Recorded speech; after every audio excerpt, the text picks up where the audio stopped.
యూట్యూబ్‌లో వీడియోలు పెట్టేటోళ్ళకి కూడా అస్సలు తెలివితేటలే ఉండవనమాట. ఎవరు చూస్తున్నారు, ఏం కథ అని కూడా ఆలోచన చేయరు. అవును, ప్రెగ్నెంట్ లేడీస్ ఉంటారు, కొంచెం ఆశలు పెంచుకునే వాళ్ళు ఉంటారని చెప్పేసి అది ఆలోచన చేయరు.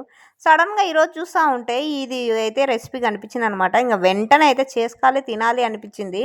మనకొచ్చిందే కదా అని చెప్పేసి నేను చేశాననమాట. నేను రొట్టె చాలా సార్లు తిన్నానులే కానీ ఇలా ఉల్లిగడ్డ కారంలో ఫస్ట్ టైం తింటున్నాను. పర్లేదు, బాగుంది. రాయలసీమ వాళ్ళకు ఫేమస్ అంట కదా. నేను రాయలసీమలో పుట్టిన కూడా నాకు తెలియదనమాట. ఎందుకంటే ఎప్పుడు హాస్టల్‌లో వాటికి బతికినాం కదా, అస్సలకి తెలీదనమాట. హాస్టల్‌లో ఇలాంటివన్నీ పెట్టరు కదా. ఇంకా మా అమ్మ అయితే అసలు చేసేది కాదు. రొట్టె చేసినా ఎప్పుడు దాని మీద నెయ్యి అయితే రాసి ఇచ్చేదనమాట. మాకు బర్రెలు చాలా ఉండేవి. నెయ్యి రొట్టె వేసుకొని వేడివేడిగా తినేటోళ్ళము. ఇంకా మా నాన్న అయితే ఆనియన్‌తో తింటాడు. ఉత్త ఆనియన్ రొట్టె వేసుకొని తింటాడు. అలా కూడా తింటాడు. చాలా ఇష్టం అనమాట. చాలా బాగుంటుంది. ఇంకా ఫైనల్‌గా అయితే ఇదిగోండి రొట్టెలు అయితే చేసేసుకున్నాను. నాకు రొట్టెలు చేయడం బాగా వచ్చు. అందుకోసం అయితే రొట్టె చేసేసుకొని ఇలా ఉల్లిగడ్డ కారం అయితే చేసుకొని తింటా ఉన్నాం. మా ఆయన కూడా ఇదే తిన్నాడు. పర్లేదు